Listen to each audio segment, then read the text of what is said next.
Before we start this episode of Krypton Report, I want to take a moment and just give a shout out here to our Patreon. I know what you're thinking. Gosh, everyone's asking for money, and I get it. But our Patreon is only $1. $1 a month that helps us keep the podcast going. And what we do is we try to find interesting shows and topics and whatever we want to talk about. We've done, as of this little thing, our last recordings were on the Scream series. Brian and Tyler, that's me, do our own show where we record in the car, and it's kind of funny. And we talk about pop culture or whatever is going on. We also have the Supernatural podcast we've been reworking. It's taken some time just because of life. But we do movie commentaries as well. It's something that James and I have done, what we used to do on the main show that we've started doing here.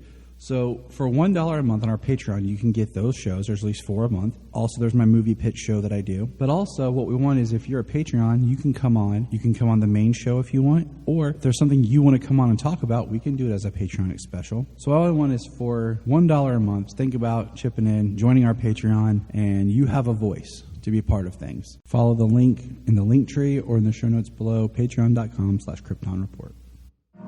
Part of the Press Play Podcast Network.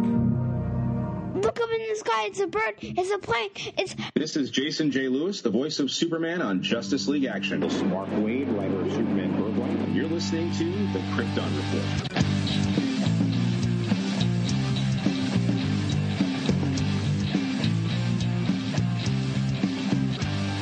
Report. Okay, here we go. Welcome to the Krypton Report podcast. I'm your host, Tyler, the Superman of Blue, the man of tomorrow. And with me is I have new guests. And what's fun is I have new guests that I've never even talked to. So I can't even really introduce them that well because I don't even know them. And that's what makes this so exciting and fun. It's always fun when a friend of a friend type thing, you know, connects you to somebody else and says, hey, you guys should talk. And so that's what we're doing. I'm going to let them introduce themselves here. And then we're also going to be touching on the graphic novel Superman Secret Identity. So without further ado, I'm going to go ahead and let them introduce themselves. We're going to start with you, Pat. Go ahead. Introduce yourself, sir. Hello. My name is Pat Edwards. I'm so glad he had us on here. And I know we didn't get a chance to chat too much before going live here, but I'd like to start with this 400-page manifesto that I've prepared. Awesome. About everything that's wrong with the world. No, it's got real offensive real fast. We'll get back to that. No. So happy to be here. Again, my name is Patrick Edwards. I am a professional writer.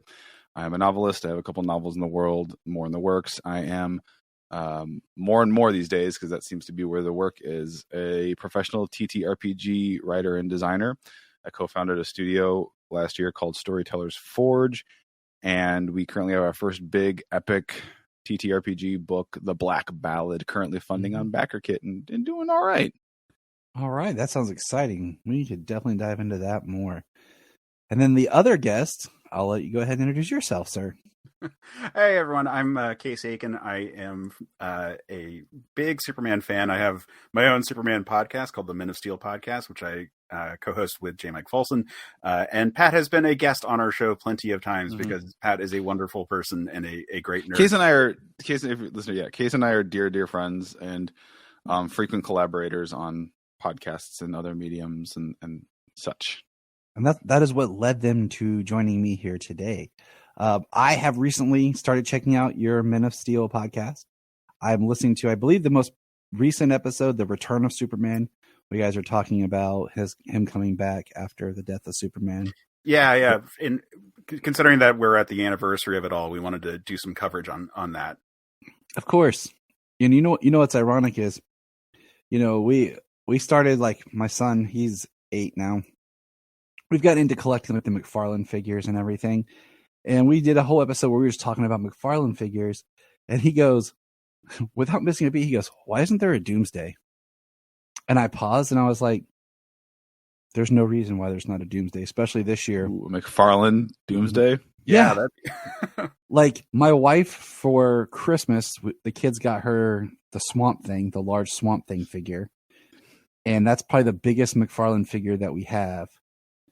And there's a couple that we bought that were bigger, but Swamp Thing's been the biggest. And I'm like, why is there not a Doomsday that's as tall as Swamp Thing and as wide as that Man-Bat figure they made?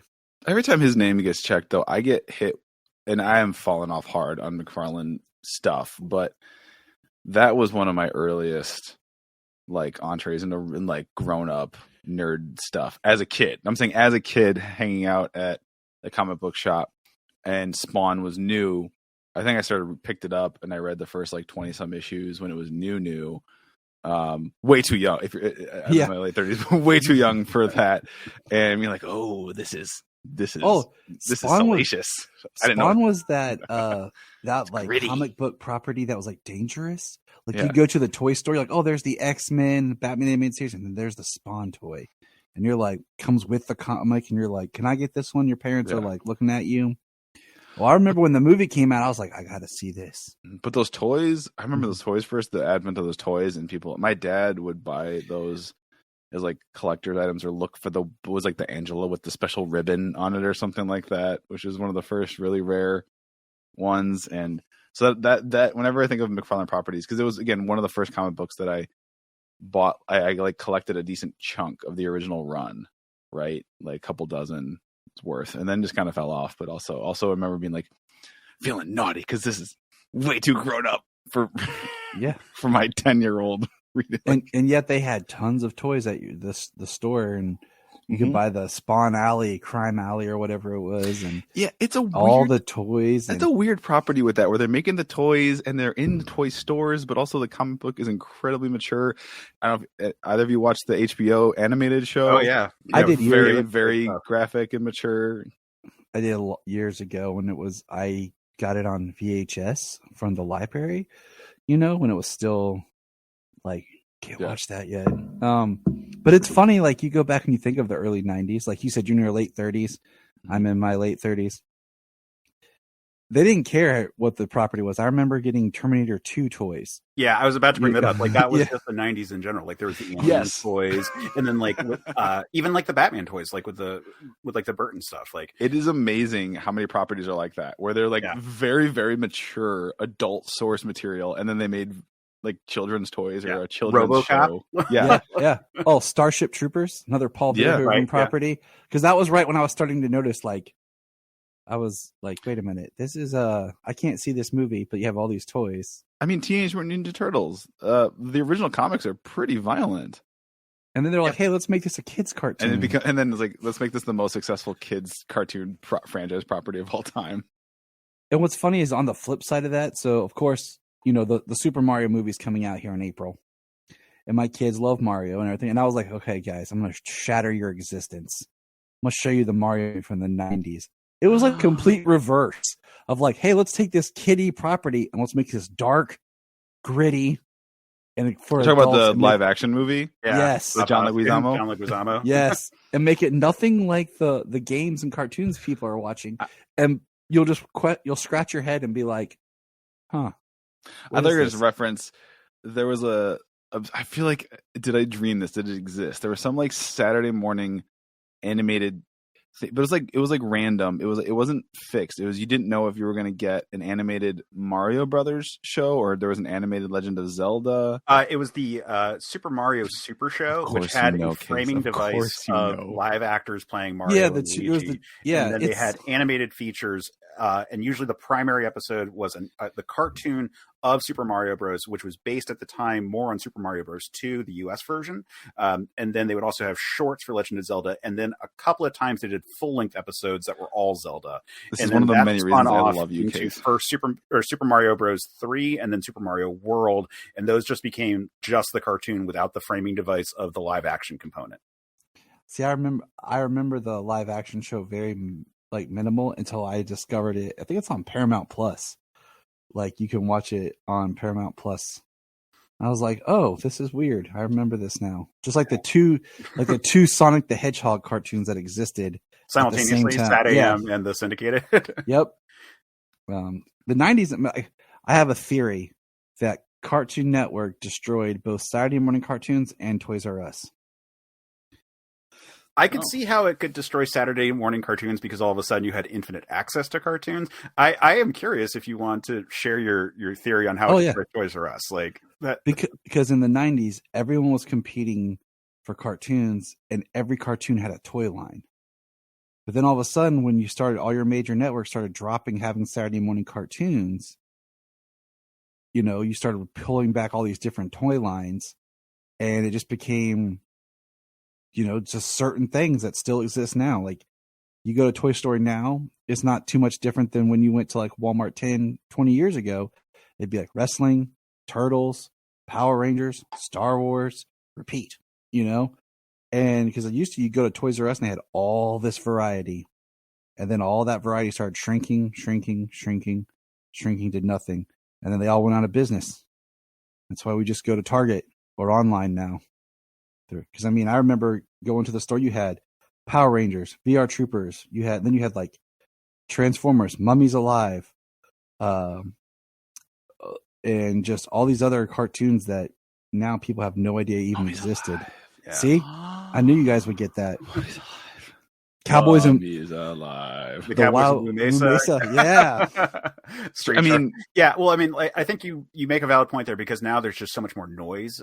Like there's so many cartoon properties that are out there, and a lot of reruns too, but like just so many ones. It's hard to have a concerted push of like, here's the merch that we want to sell. Like here's the stuff that everyone should buy. Versus, early 90s, everyone wanted to get that secret sauce that was like Ninja Turtles and then Power Rangers. Like, Yep. Like think about all the clones that came from Power Rangers. What animal hasn't been given muscles and attitudes yet? Yeah.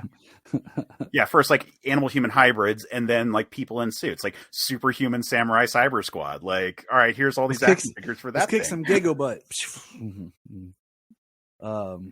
See, no one remembers Superhuman Samurai or the classic, tattooed teenage alien fighters from Beverly Hills. Yeah, that one I had totally missed, and then Dragon Ball Z Abridged made a reference to it when they like rattled off every Super Sentai based show, and I was like, wait, hold on, I got to go back check this one. It's so creepily weird to just Google the image and you're like, yo, gotta love the 90s cartoons. Yeah, well, like kid properties in general, like the whole like Fox wave of like Los Luchadors and the the Champions of Tir na Nog. Yep. Was it Knights of Tir na Nog, right? Knights of Tir na Nog. Yeah, sorry. Yeah. Well, And all that then- was Saban just kept ripping himself off. What He was the like Pirates one? Pirates of Blackwater or Darkwater? Darkwater was the cartoon, but Yeah. And then you had the Beetleborgs, the VR Troopers, the Masked Or- Rider. speaking about properties that should not have had kids properties, Conan the Adventurer. Oh yeah, Yeah. Oh, yeah. yeah. That's Yeah.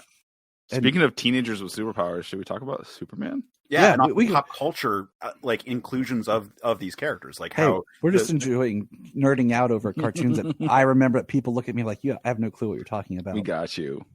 Oh, but man, I mean, what- like those are intrinsic to our growing up process, like because they are just a huge part of pop culture, and discussing like the world is impossible without conceiving of a world where like we were inundated with all of this media and whatnot, as is the case for Clark Kent in this book that we're talking about. Yes, it is.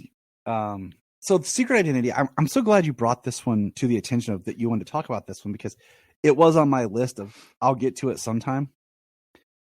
It's one I have not read until this time. Probably about 13 years. It was right before my wife and I got married. So about 12, 13 years ago, I read this. So I was really excited to revisit this. And it came out in 2004 originally, correct? That sounds right. So, about there. Mhm. And yeah, I was really glad, because I looked at the list of episodes you had done, and I was like, oh, you haven't talked about this. And for me, it's like one of my favorite Superman books, and we talked about it very early on the Men of Steel podcast. So it's been a little while since I've had a chance to talk about it, since we already did it. And I was like, great, let's do it again. It's also nice to get a new perspective, like you said, because some books, you read, you don't read them for 10 years or something, you come back to them. Mm-hmm. And you bring a different perspective with where you are in your life. When first time I read this, I didn't have kids. Now I'm reading this and I have kids, and that changes my perspective of how I interpret this story and how I feel about this story. Mm-hmm. So it's nice to kind of come back around to it. Yeah. Absolutely. Yeah, I mean, it's certainly a really intricate work, and that's to be expected, considering that it's Kurt Busiek as the writer and it's Stuart Immonen as the artist, and they're both just like masters of their craft, and they like have layered it all with like all the subtext and all this like introspection, so that it's just a really, really refined piece of superhero fiction. I say it's probably one of the most unique Superman stories ever done. Because I feel like it echoes other things, but at the same time, it feels completely fresh. And I think at times, even if he wasn't Superman, like in costume, you'd still enjoy the story for what it is. Yeah, like the book opens with a guy named Clark Kent in Kansas who is teased because he is named Clark Kent living in Kansas. Yeah, I want to back because for me this was the first time I read it for this, and I didn't know what to expect, and I find just the premise so very interesting as far as what if this Superman exists in a world where Superman exists, right? What if the character Superman exists in a world and then actual Superman exists in that world? Because usually it's the medias that posit superheroes are real. If there is comics in that world, the comics followed the real superheroes, right? Mm-hmm. It's like, oh, superhumans are real in our world, and now there's these media empire, like The Boys or whatever, yeah. Right? Mm-hmm. And this is it just so happens. I found that very fascinating, and then I just don't know what I was expecting. I think I was expecting more of a superhero, quote unquote, capital S, capital H story with big fights, but it's like, no, it's a very human story. I don't know if I was emotionally ready for that, but it was just very almost small scale but big emotions. I don't know, just especially also as a father of small kids, and just I don't know what I was expecting, but I was kind of like, oh wow. I kept as each new layer was kind of peeled back on what this was, I was like, oh, okay, this is what they're doing. Interesting. Yeah, I think there's a lot of comparisons that you could make with Superman Earth 1, which is the J. Michael Straczynski story. That is very similar to this, in that it is, what if Superman was in the real world? Mm-hmm. But whereas that kind of goes for the route of being, we're going to do Superman in the real world, but it is a full Superman comic that's going to deal with supervillains, and it's going to deal with aliens, and it's going to deal with all the things. Like he is from mm-hmm. Krypton. There's all these elements that we're going to bring into it, but we're going to explore it from a 21st century lens. This is one where it's going back. I mean, so the impetus that Kurt Busiek references for why he came up with this idea is the Superboy of Earth Prime. Yep. Superman coming from the real world. And that is in itself building off of the Silver Age Flash concept, where Barry Allen is a fan of the Jay Garrick comics, and that it turns out that, it's a different dimension. But initially it was just, he was a nerd who liked this comic book, and then he got the same superpowers as the character he liked in a comic book and decided to be that in his world. Mm-hmm. But that was in the 60s, or what was it, 59, I think, was when the first appearance of Flash, Flash, that world is very different than looking at 21st century America. That world is very different from looking at a character like Superman, who is, like we said, ubiquitous in pop culture. Superman is shorthand for superhero, and superhero as a concept is now a thing that we can't imagine being without. But in 1937, you may not have ever conceived of something like that. You're actually correct, because I was going to bring up the thought when I first started reading about Superboy Prime, the idea of, in Superboy Prime's case, he's not named Clark at first, or is he? Yeah, he is. He's Clark, yeah. Yeah, I had to think for a second. I've been reading. You ever read so much that after a minute, you have to stop and pause and be like, okay, wait. Well, there are differences. He's from Maine or Massachusetts. He's from the East Coast instead of Kansas. There are differences from normal Superman, but he is Clark Kent. And then Superboy Prime, of course, we have the whole Infinite Crisis with him. But with this, I like, because part of me, I know we're skipping around. When I read this and he gets his powers, I was really hoping that it wasn't going to be some sort of wish fulfillment dream. Just because he's out camping, and he talks about laying there looking at the stars. Mm-hmm. And as I'm reading this, I'm like, I just really did not want this to be some sort of wish fulfillment dream story with Clark. But the fact is, we never really get that definitive answer of how he got his powers. They just appeared. There's a quick panel late, because I just finished literally this morning the chapter 4 I read. I think there was a reference to meteor showers and then some chemical getting in the groundwater in Kansas around the time of his birth or conception or something like that. It was because he's been studying for years for his books and things like that. Yeah. We do get the line, later about his book about the rise of the superpowered beings, and there's other ones that come up, in the future we see, and I like how he is Superman, but at the same time, he's not exactly the same power set as the comic book Superman. There are some differences in like how powerful he is. Like later, he's not quite as like just untouchably like immortal, unbreakable. He's I suppose no, he's not quite as because like I mean he can get his hair cut. It is the restrictions of it being set in ostensibly the real world. that they're dealing with, and particularly later when he actually starts to age. He's much more restricted in his power of action.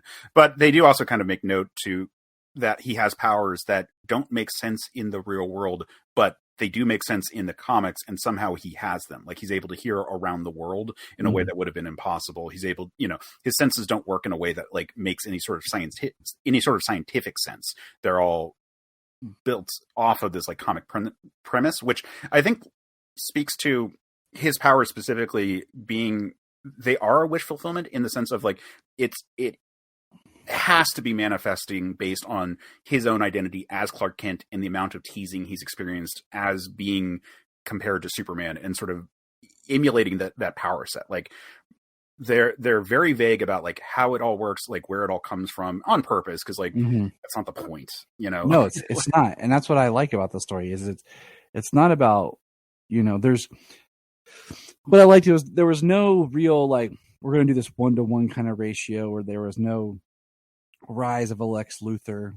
There was, he didn't go work at a newspaper. Mm-hmm. He became a writer, but as an author, he wrote books. And I thought the way they did Lois was hilarious, just because she jokes about being set up with people named Clark, and then of course he does find a Lois, and I thought that worked out really well, though. Like just how they brought Lois into the whole mix of things, and she was nothing like a comic book Lois. I thought that was a great addition to just adding, to this story about he's Clark Kent, and everyone gives him Superman stuff every year for his birthday. Can I just, in solidarity with the Clark of this series, I too would have just found those jokes. I mean, so fast. This is, I'm going to real quick step outside of this and I'm going to give some real life advice to everyone listening. If you meet someone and they tell you their name and something that pops in your mind is a reference to something, their name, they have the same name as a famous person or a famous character or something like that, they've heard it. Whatever you're thinking of, whatever crack you're thinking of making, they've heard it many, many times. Don't do it. Just don't. Yeah. I promise you they'll like you better because they know, right? Like if you meet someone, and I don't know why this is the first name, and their name is Steve Jobs, like they've heard it. Okay. Like they've heard if you meet it, because that's a very common name that could be out there in the world. There's probably is another Steve Jobs in the world. And like, they've heard it, and they'll probably again like you better because you're going to meet them. You're going to hear their name. You're going to make that recognition in your brain. They're going to see it in your eyes that you made the recognition. And then if you choose not to acknowledge it, they'll probably like you a lot better. I'm just saying. Just be like, cool, man. Yeah. Like if my name was Clark Kent like this, I would go by my middle name. Like I go by my middle name as it is right now, but I would, people will be like, call me Ken or like C Kent. And then the initial of your middle name or something like CJ or something like that. I would be like, whatever the middle name is, like in here, I would find a way to not actually have to use Clark Kent as my name. Yeah.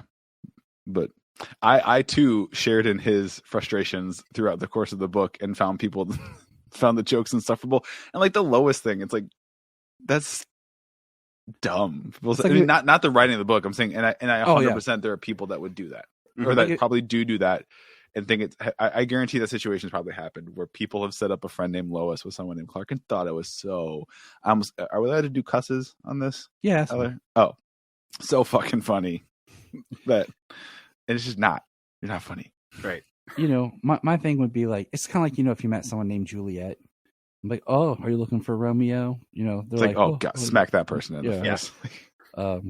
You should be allowed to do a violence on someone. You should submit yeah. for a permit where if you have a very obvious name, like a name that lends itself to a very obvious like joke, that you should be able to submit for a permit. Like if anyone makes a joke, I get one free slap in their face with no repercussions. I don't get charged for assault. Well, like my last name is Aiken, and so I actually also go by my middle name, but I do go by a name that begins with a C, and like my freshman year of college was the second season of American Idol, which is when like Clay Aiken had his like cultural ascendancy, and it's like, yeah, no, I like everyone. Yeah, you make that joke. It's fine. Well, like my name is Jonathan Tyler Patrick. Okay. And when I was growing up, what was the biggest show? Home Improvement with Jonathan Taylor Thomas. And like, I'm like, we have the same first name and a similar middle name, but boy, do people like to kind of point that out to me. Like, oh, it's like that guy from Home Improvement. I'm like, no, not really, but okay. Not even trying, people. That was, but Clark, I like this Clark because he is very, and I have it pulled. I don't actually own the book. I got it pulled up on my tablet.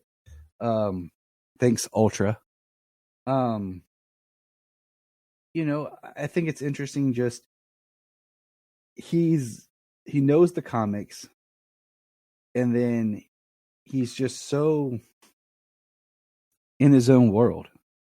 Not too much like the Clark Kent of the comics, that because it felt like, in this story, he's reading more Silver Age books, and he's existing kind of almost at the modern time, kind of like how I took it. So he feels more like a Byrne era or like post Byrne era Clark compared to like the Silver Age Clark, which he's reading. That if you're following my thought here. Sure. Yeah. I mean, like even reading is probably overstating it, because I feel like an understanding of Clark Kent and of the concept of Superman is through osmosis. It's through people getting him gifts. It's through people giving him comics, giving him merch, giving him all this stuff. And so a lot of it is like Kurt Swan drawings or Kurt Swan style drawings, or like Jerry Siegel, Joe Shuster era stuff that they're working with. It's the pop culture aspect of Superman that he is integrated with, and he is dealing with. Like at one point when the date with Lois happens, and it's like, oh, someone tried to set me up with a Cat Grant, and they're like, who is that? Like, I don't know. It's someone apparently from Superman, I guess. Like he actively avoids it, but comes around at being a very true take on it still. Like while he is a writer that is not a reporter because he doesn't want his byline to be Clark Kent from a newspaper in like the big metropolis that is New York City, like he's still very true to being Superman, and his first impulse is always to help people. And while he doesn't have a fortress per se, like he does like his solitude. There's all these elements of it where, while it is intentionally trying to say like, well, this is not the Superman you're familiar with, he is at the most fundamental level the same type of character with the same type of goals. And that, I think, is the most refreshing part about it, because it would be very easy to say, no, while they've both got superpowers and they both have the same name, this is how they deviate in all the ways, and like really kind of play it up. But they thread this needle of having both that contrast of the real world versus the fiction that he's experiencing and influenced by, because he wears a suit so that he can emulate the character from the comics, but he doesn't actually know that much about the comics in the first place. So it's like all those things, and you set that up for humor. But like I said, like fundamentally, he doesn't want to hurt people. Fundamentally, he wants to help people in all the ways. Like when he gets captured, for example, and he is forced to reckon with, one, the limits of his abilities, but two, the terrible things that potentially might be happening to people like him. Like when he finds like the corpses and he finds the baby, and all that. Like he burns the facility down, but he saves the guards. Like he pulls them out of there, and like that was a moment where it's like, oh yeah, he is fundamentally what we are talking about when we talk about like why Superman is a cool concept beyond just like, oh, he gets into fights with supervillains. Like why he's saving people, and like the goal is always to like protect and to do the right thing with that infinite power of action. I mean, there's no better way of saying it. It is.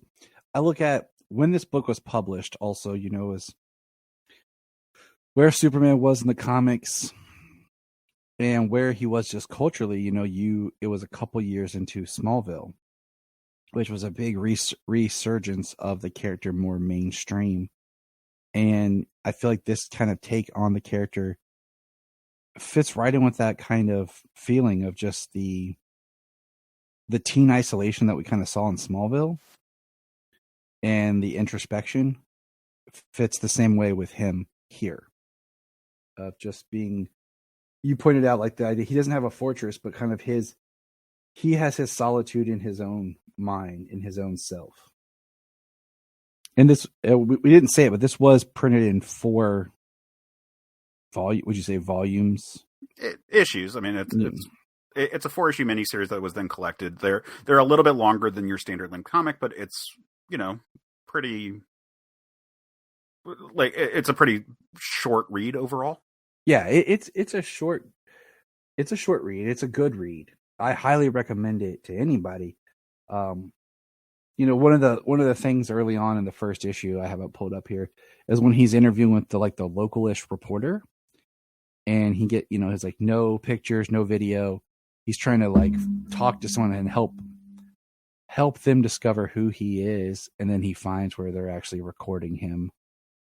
It's a very good panel of just him losing trust in people. Yeah, the first issue, it's easy to gloss over the first issue once you've read the full story, because the whole story ends up being very centered on his career as Superman, and a lot of the drama really kicks in issue 2, like particularly when he gets captured, because all of a sudden that shifts the concerns that he has about the world to being actively being pursued, and it's not just for the sake of privacy, it's literally for his own self-preservation. But the first issue being about him first without powers and then with powers, and how does he want to introduce himself to the world, if he's going to introduce himself to the world. You get a really compelling story just then. That issue could have been a standalone story, and you could kind of roll with it, because you've got the opening drama of it all. You've got him first coming to terms with the powers, and then once he's identified in sort of passing and relates to this reporter who, kind of goes full supervillain by the end of the issue. She sets a bomb to draw him out, which is, kind of insane to do as a person. But you see him dealing with the concept of people invading his space, people trying to learn about who he is, and taking these drastic actions to invade what his life is, and for him to have to struggle with where that balance is, to make the decision that I'm going to remain anonymous but still use my powers to do good, because I need that space. I need to have solitude. I need to be able to go and be who I am outside of what I can do. I think there's a conversation to be had about celebrity, for example, and how that sort of plays in. Think about child stars and influencers and all that, who once you're in the public light, can you ever really retreat from it? And he makes the decision that he doesn't want to do that. And that, I think, is kind of a novel approach. Even though the idea of a secret identity is a graphic novel approach. Well, but even though secret identities are built into comics, Superman has always had a secret identity. That's always a thing that is part of who he is, so he can be amongst the people and all that.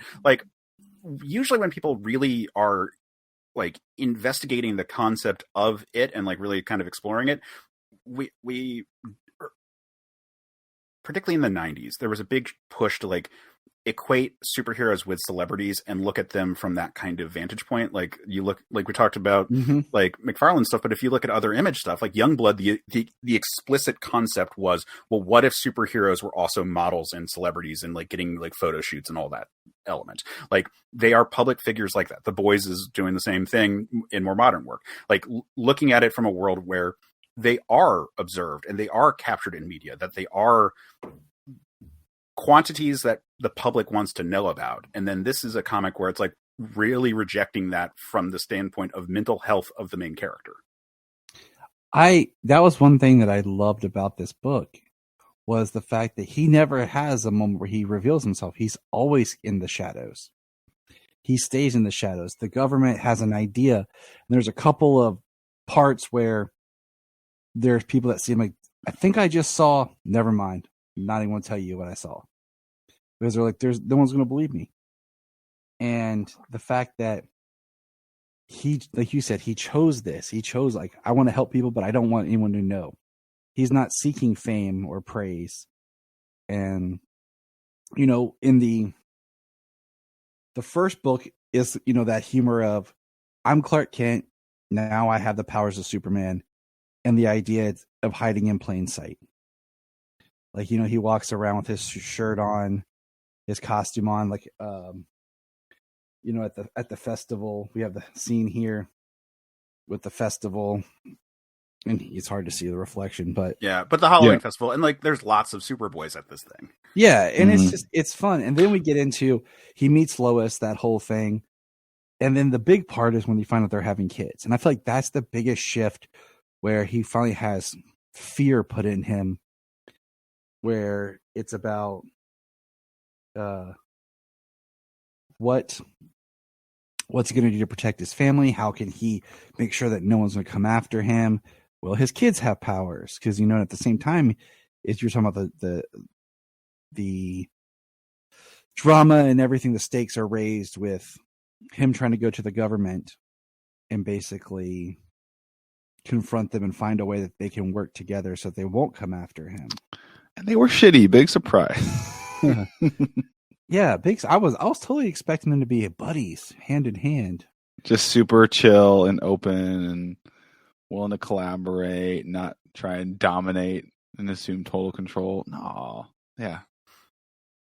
Yeah, I mean, there's no, yeah, totally. But you pointed out when you talked about backtracking just the festival and his choice. I remember reading it thinking, like, why then keep that mantle, right? And that's so recognizable. But actually, that probably helps keep his secret. Is that because if developed like superpowers for some inexplicably in this world where that doesn't exist, and you wanted to help, but you wanted a secret, probably putting on the costume of a fictional character would be one of the best ways to maintain your secret, because someone saying, I saw Batman or so you saw someone dressed up as Batman, not a big deal, is a much different. It's like, no, I saw someone do some crazy shit and they were dressed like da da da da da da, and it's like new, and it's like, okay, well, you didn't just like make that up or something, right? Like, yeah, you're reciting something. But if you're just dressed like a very recognizable character, it makes stories of potential witnesses seeing you do your heroics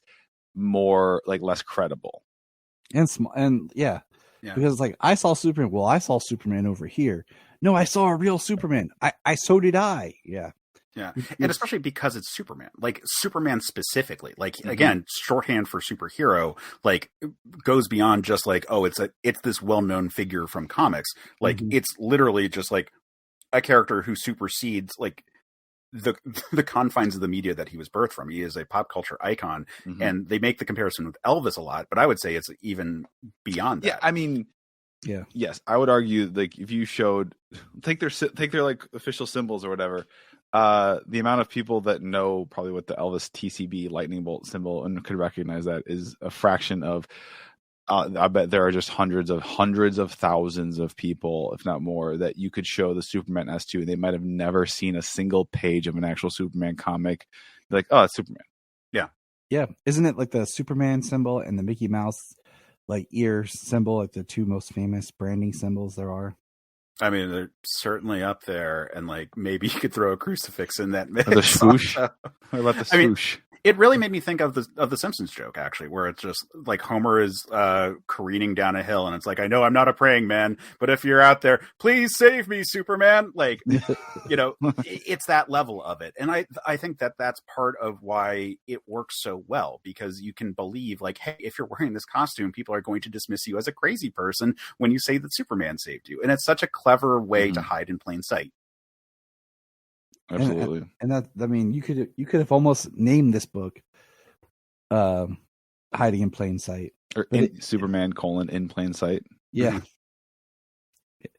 It's definitely a property that I think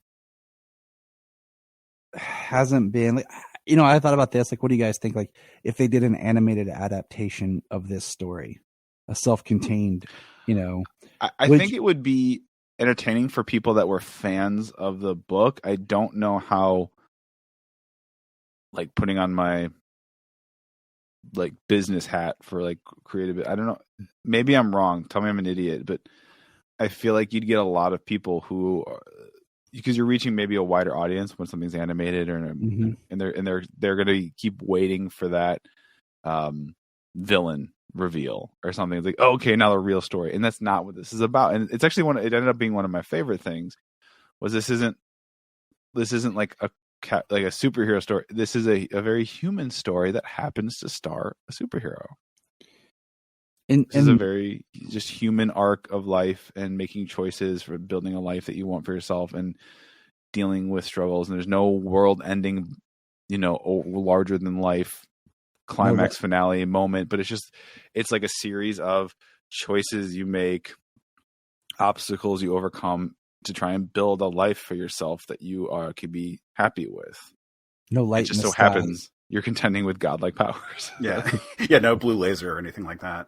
Yes. Yeah. Because I just feel like it's a story that I like, for everything you just said, that is why I like this. The older I get when I read comics, it's this type of story that I gravitate towards more than the punchy,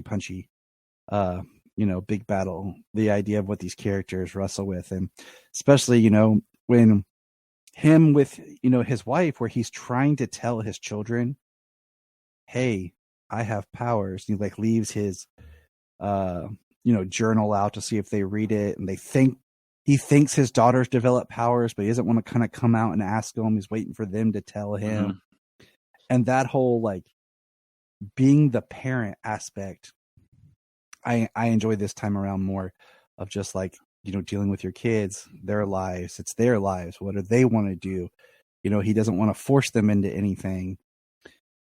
And then to come around, you find out that they have powers. And yeah. I like the idea he has the twins. That was But on that, with the reveal, there was a line that summed it up. I thought really well written. It was a line, I think, that was in the context of the book, was in his journal he was writing to himself. And it kind of like talking about like why he didn't want to confront them or say, hey, I think you might have powers. Can we talk about it? Because I feel like that's a lot of parents. That would be one of our, if we think there's something right, we might want to go to them and be like, hey, in an attempt to be like, let me show you how open I am to listening to you and hearing you out. But how they could possibly hear it, and they spell it out so plainly in the book. And as that's one of the things that's gonna stick with me, I think, forever as a parent of small kids as they grow, is the line, because he goes, he was saying something like, I'm trying to imagine how I would feel if somebody came to me and just basically said, I know your secret. Because that's essentially what you're doing. And you're saying to someone, if you try to force that conversation, or you try to instigate that conversation with his kids, is basically, in not so many words, saying, I know your secret. And I feel like that's human instinct to immediately get cagey and defensive. Yeah. So that's something I'm going to internalize, just as far as I feel like in dealing with my relationships with people, or if there's something, and just is, and it's harder, right? Because there might be an issue or something you want to discuss with your kids or a loved one, and you really want to talk about it, and you really want them to know that you are here, with empathy and openness, and you just want them to feel comfortable. But the fact is, you can't make them feel comfortable. They have to feel comfortable, and they have to instigate it. Yeah. Yep. It's very mature.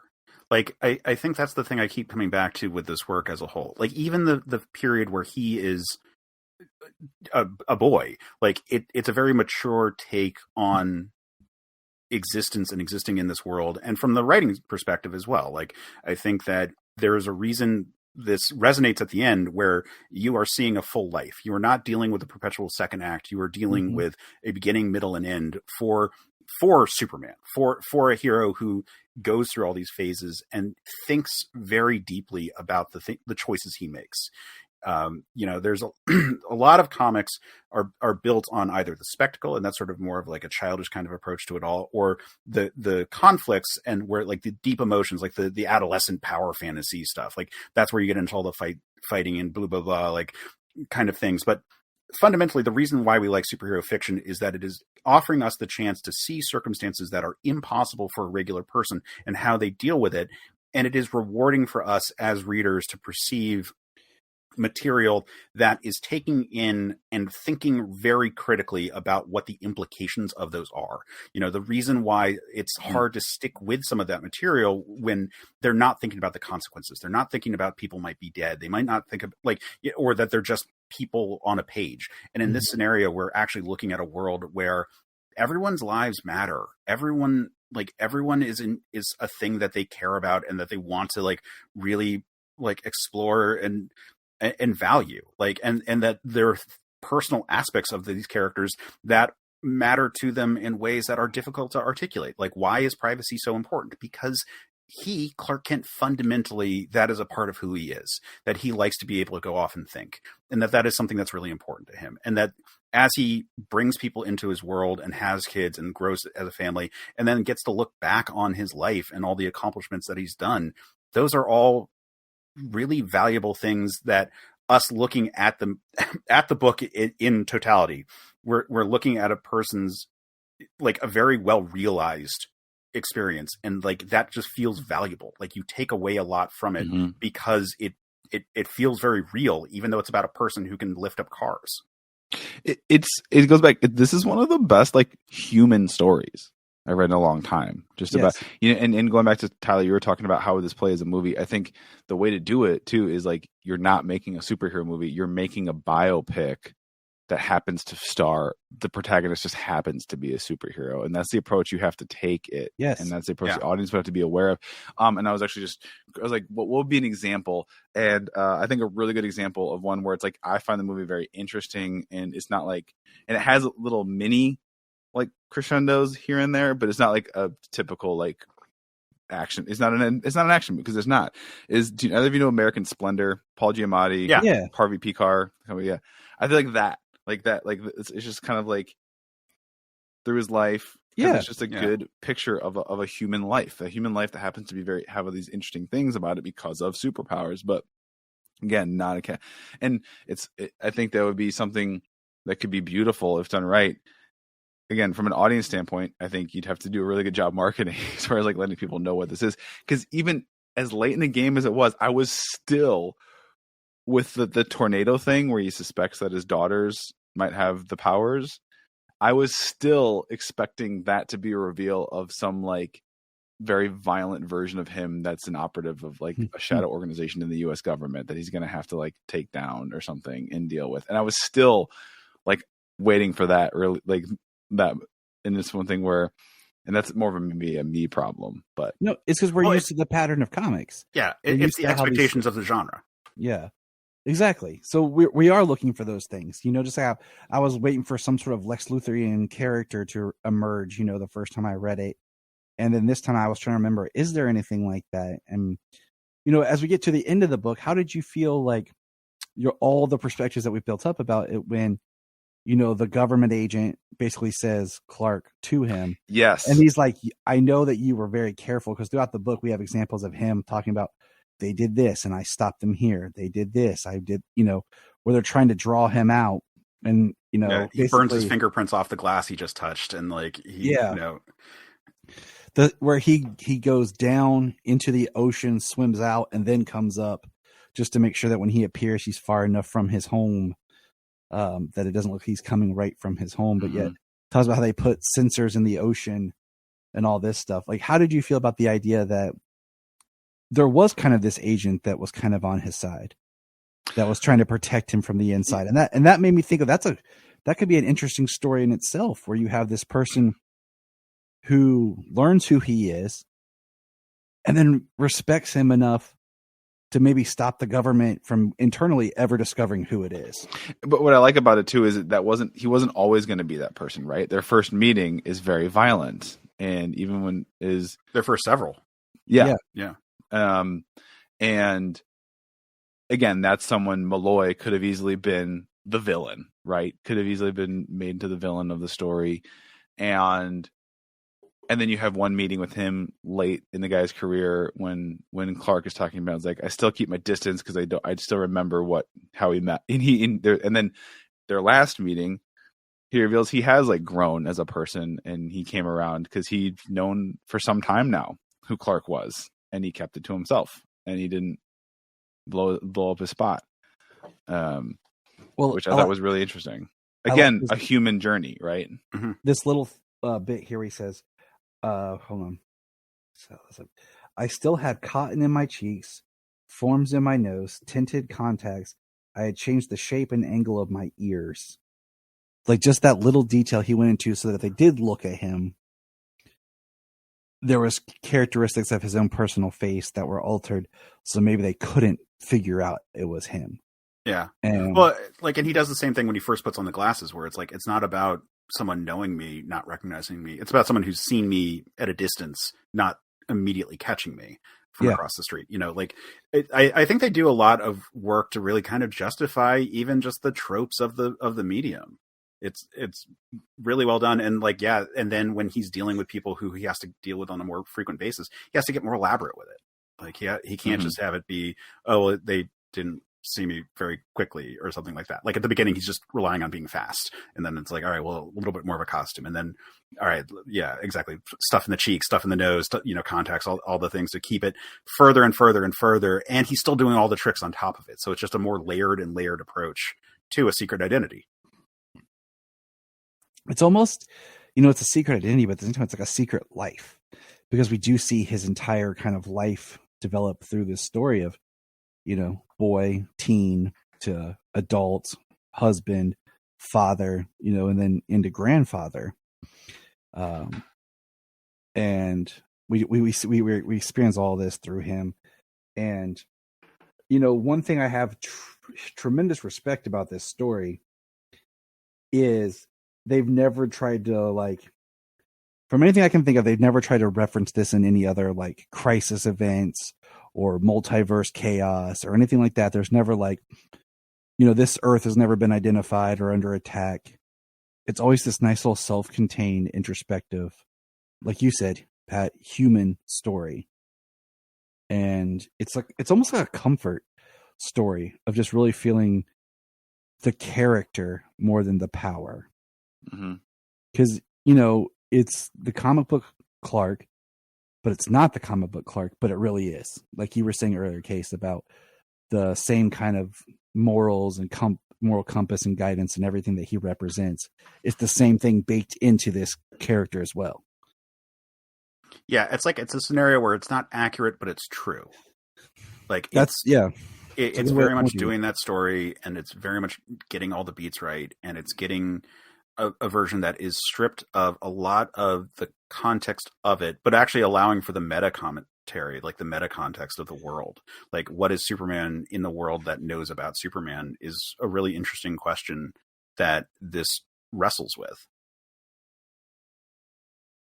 It's a book that for anyone that I meet, it's a Superman fan who's never read it, I recommend. But if you weren't already a Superman fan, I don't know if I would recommend it right off the bat. What would you guys think? This is one of my favorites. It's one of my go-tos for if a person wants to get into comics, period, I'll say check this one out because people know the broad strokes of Superman stuff. And this comic doesn't rely on any of the intricacies. It doesn't require continuity knowledge. It doesn't require any of that. I think it's really easy to say hey, pick this up. And it's a really beautiful story that shows why Superman is important. Because even without the confines of can someone beat him in a fight, because that never matters in this. Here's why Superman is cool, even though it's not the same Superman. It's again a very true Superman. What about you, Pat? Yeah, I think I concur with Case just in the sense of, because if someone's not that into, as far as from someone who's not a huge comic fan, maybe they'd like this because it is a different take on it. It is again, if you want more human story as opposed to a bombastic superhero, punch people through skyscrapers type deal. And I like things like this. I like things that are, some of my favorite sort of nerd mediums are movies that aren't capital S superhero movies or sci-fi world-ending movies, but it's things that are, it's kind of another genre that just happens to take place in this medium, right? I was Captain America Winter Soldier is one of my personal favorite MCU movies, and a big part of it I say is because it's not a superhero movie. It's a spy thriller that takes place in a superhero world. Yes. So Agreed. I like things like that a lot, and I want more of that in my genre. I want more. I want more like genre blending, where I want to take like sci-fi, take superhero, take fantasy settings, but then give me other kinds of stories in those that aren't save the world stories. Agreed. Give me rom-coms in all of those. Yeah. There are some great comic rom-coms that have been out there, but yeah, I mean, like going back to the movie idea here, I think you'd have to either the art style would be really something difficult to capture. Like it might be a live action movie instead of an animated thing with like animated segments if you're referencing the comics or I think like actually this would be better as a live action than animated if you're going to make a movie. Might as well blue sky it, right? I mean, I would say I would probably work better for me as a miniseries, like a 4-episode miniseries or something. Just break it because it's only the 4 books, and with each book kind of having its own arc. And I think it would play out the best way so that we get a chance to dig into the character and the growth and the introspection and the human nature that we've all addressed, that we really find in the story, that why we like it. With the superhero wing kind of in the back, like I'm okay with that, you know? Yeah.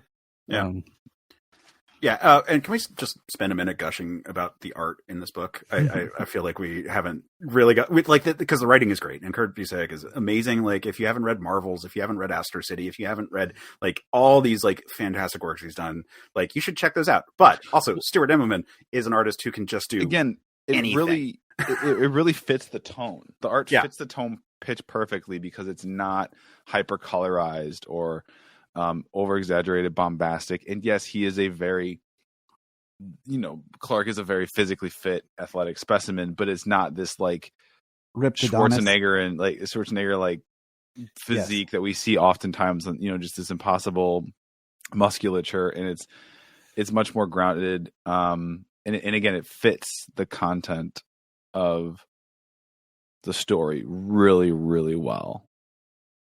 Yeah. Like Pat, I don't know how familiar you are with other works by Immonen. Did you ever read Next Wave, Agents of Hate? Mm-mm.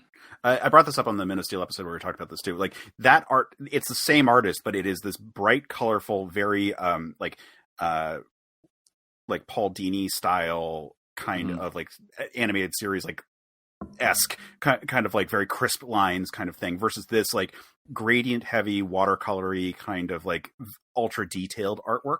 And the fact that it's all the same artist and these were about at the same time is just fascinating to me. Like this is such a tour de force visually, like the shots of like Clark waking up in the sky on the camping trip and realizing that he can fly, the shots of the flood when he's seeing it from a bird's eye view, like the times where he's like flying through the sky, all the shots where he's over the earth, and obviously a lot of those are off a photo reference, but like what a reference, like what an interpretation of all these things and making it all feel very tangible.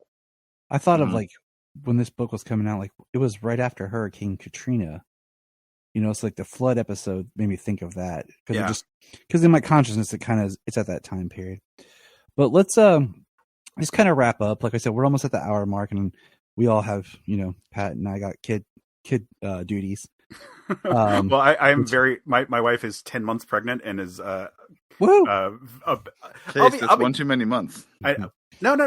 10 months is the accurate. No, I know. It's actually 40 weeks. Yeah. I've done it 3 times. Okay, I've got 3 kids. Okay, she's due this week. So I'm cramming all these in right beforehand. Which, listener, that 10-minute period earlier where I did not speak for like 10 minutes when I was changing a diaper. Hey, that's the Man of Steel right there. That's what you got to do. Like, I've been there, I've done that. Like I know.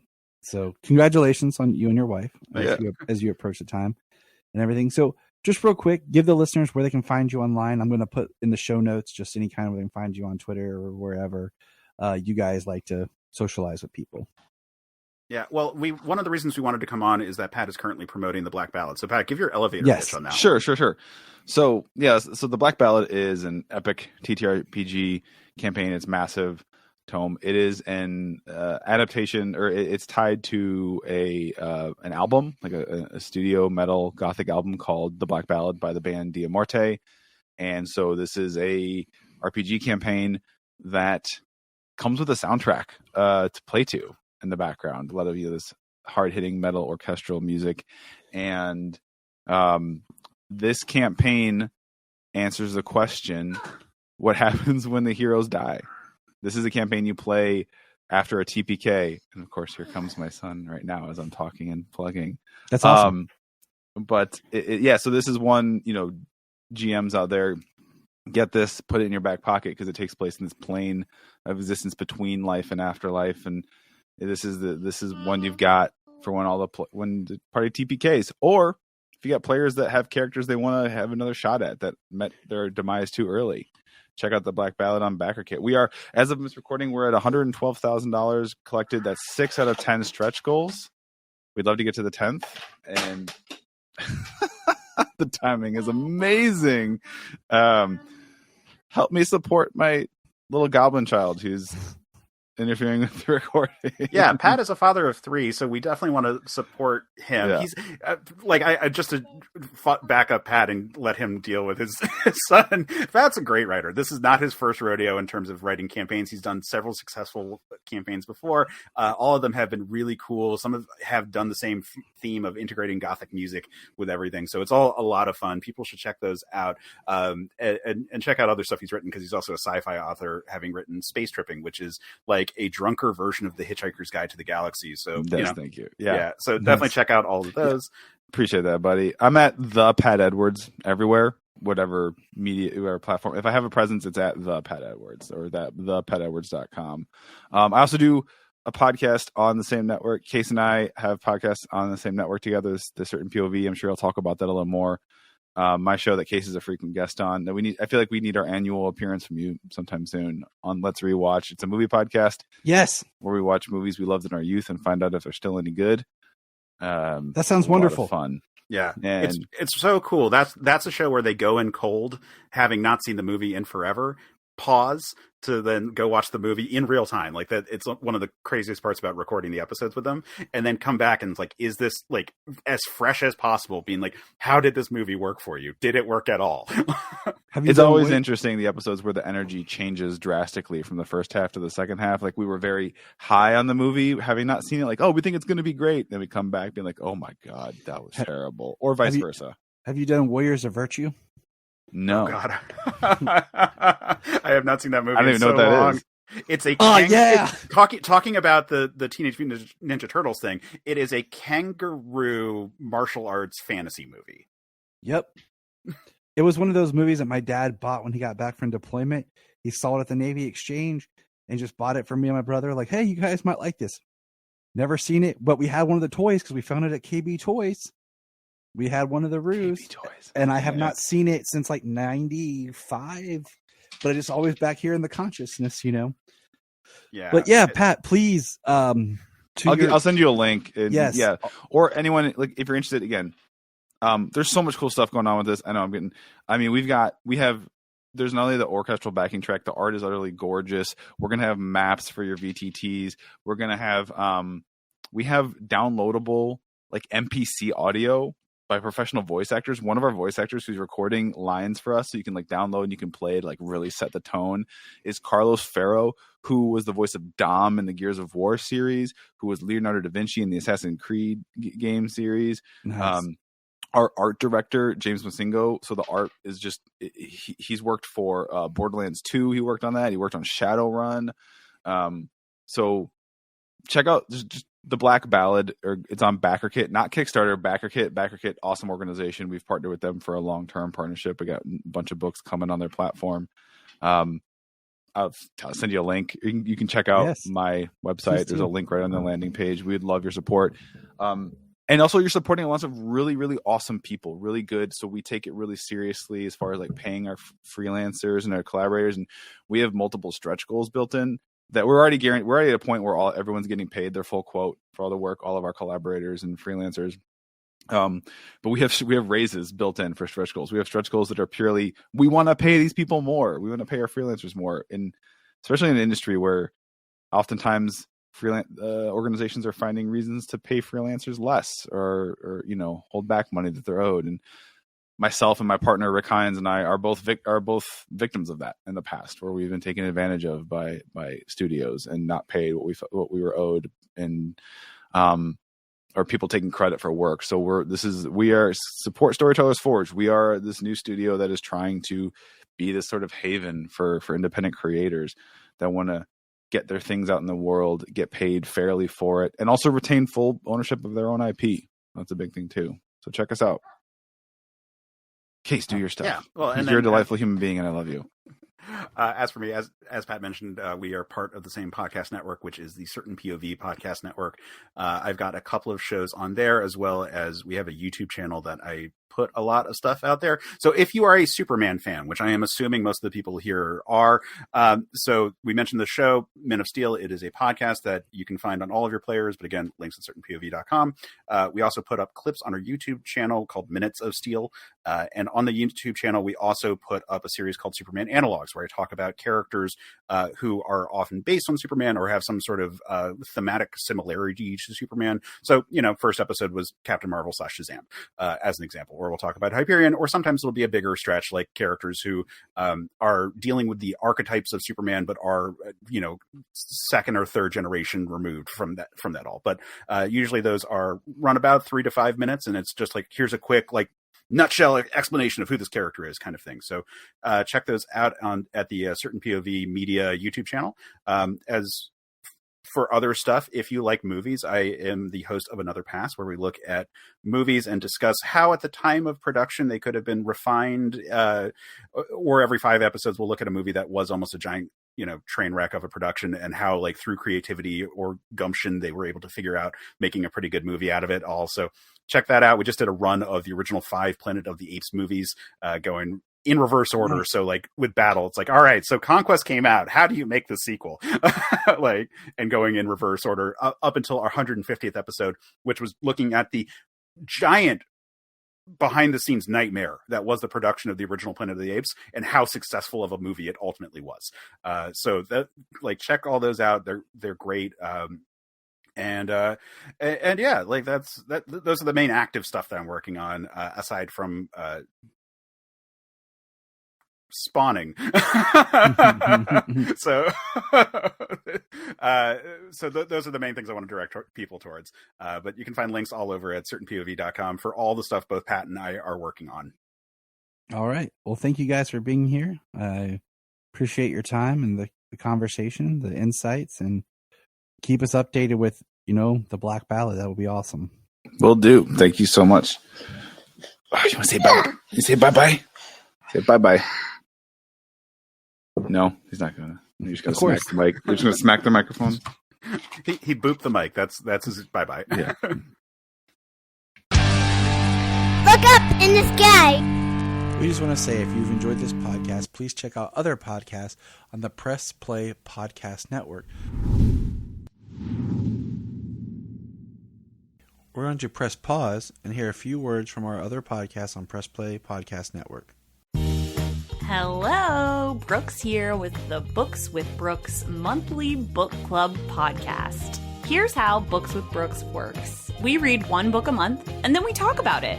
Classics like Stephen King's The Shining, debut novels like We Are the Brennans by Tracy Lang, and tons of other compelling, life-changing stories, one book and 1 month at a time.